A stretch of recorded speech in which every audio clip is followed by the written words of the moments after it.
As time moves forward over the decades and into the centuries, there are pieces of history that lay upon our path to remind us of where we have been and where we are going.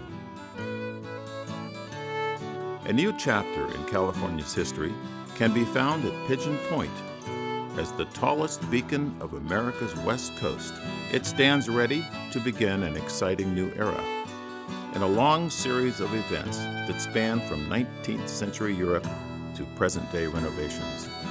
A specialized team of professionals is preparing an exciting engineering feat as an ongoing part of the narrative of a legendary light that has confused historians since the fog of the American Civil War as to what role the Fresnel lens at Pigeon Point actually played on the shores of Cape Hatteras in 1863.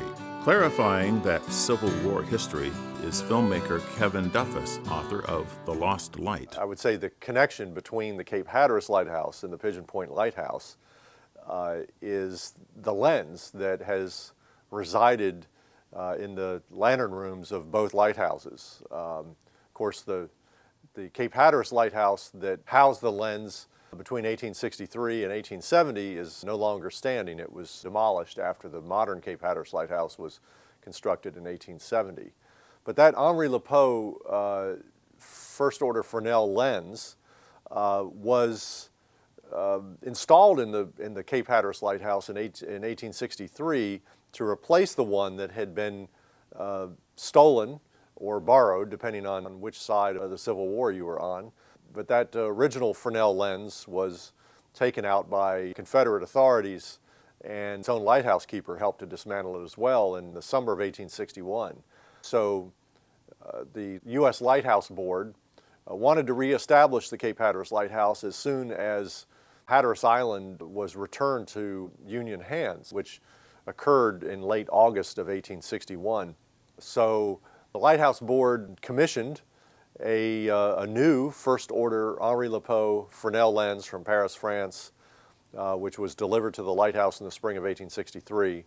And that in fact is the lens that has since been in the Pigeon Point Lighthouse. A letter dated May 2nd in 1924 supports this author's remarks and was published in the San Mateo Gazette. You are advised that the lens now at Pigeon Point appears to be the second lens placed in commission at Cape Hatteras Light Station, North Carolina, in 1863. There is also a notation on the records here that the original lens was carried by Confederate agents to Raleigh and was subsequently recovered. The second lens, the one now in commission at Pigeon Point, was placed in storage at the General Lighthouse Depot on January 17, 1871, and on August 11, 1871, was shipped to Pigeon Point. George R. Putnam, Commissioner of U.S. Lighthouses. Moving past bygone history of the lighthouse, International Chimney Corporation of Buffalo, New York, has arrived to begin writing a new chapter so that the lighthouse can resume its function as a coastal beacon of welcome for thousands of visitors from all points of the globe. With an invitation to climb the spiral staircase and to enter the quiet sanctum of the First Order Fresnel lens, where visitors can stand inside of the lantern room for a spectacular view of the Pacific Ocean.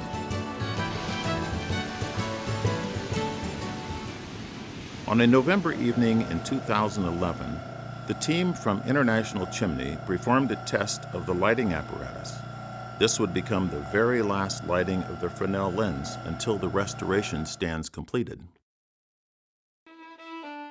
On the following day, the ICC experts begin the process of removing a window from the lantern room. Staging the lighthouse also requires the installation of a cable, which will become an aerial bridge to the fog signal building. One by one, the lampists arrive from different areas of the United States to work at Pigeon Point. My name is Jim Dunlap. I'm with the Lighthouse and Lens Restoration Corporation. This is a Coast Guard two-place lamp changer with 2,000-watt bipolar bulbs. And the sign is set up so that if one of the bulbs burns out, the sensor notices that and it ratchets around, and the other bulb will take over. My name is Kurt Fosberg. I'm one of the lampists here on location at Pigeon Point, doing a restoration of the lens.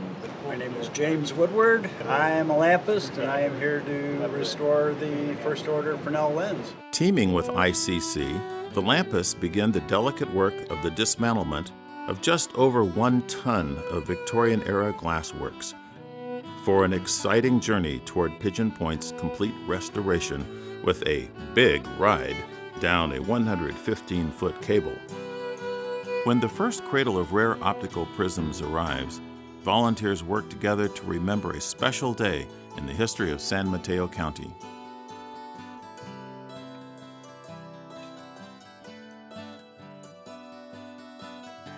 This process will require more than 40 rides in the hand-built wooden cradle, including a very special ride with the Flying Fresnel camera, courtesy of our team from International Chimney.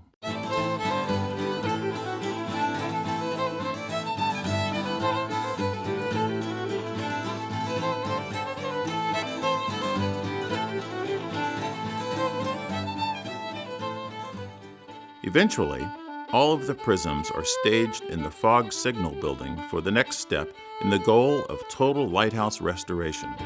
A special visitor has come to inspect all of the recent work as the Pigeon Point lantern room stands above, like an empty birdcage.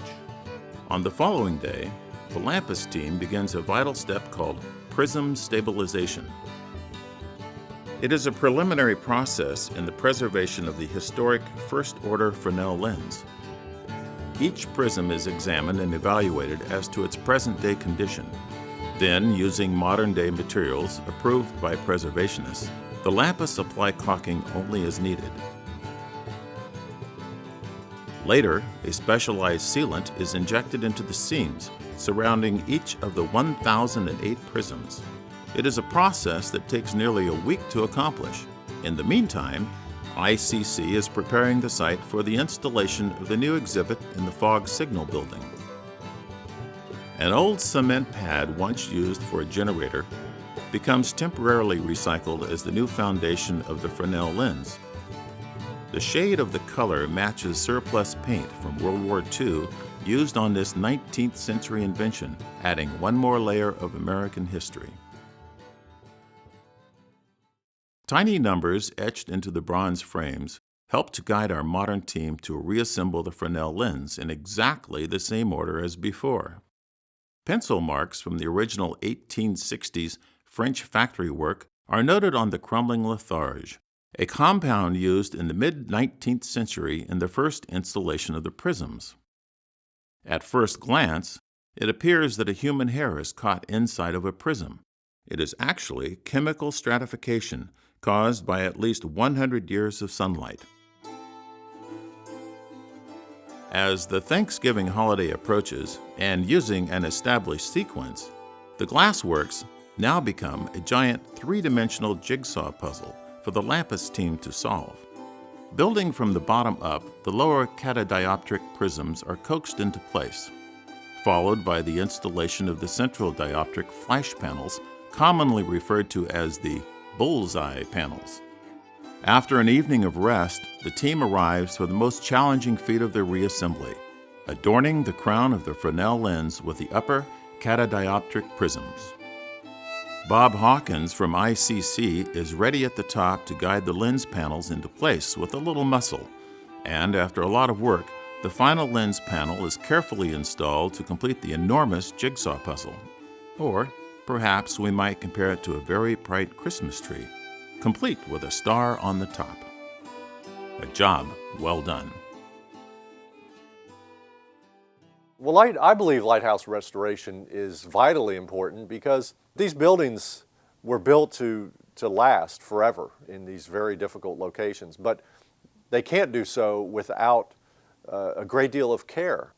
The Cape Hatteras lens is a rather ugly optical instrument that serves to teach visitors to the museum and future generations a lesson about what happens to our priceless historic artifacts and treasures, such as a Fresnel lens, when they are allowed to either deteriorate over time or to be vandalized. The lens itself has a terrific future, a very bright future, in fact, in being able to guide future generations really on a journey of discovery about our past.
For more information about Pigeon Point's continuing restoration project, contact calparks.org or call 415-262-4400.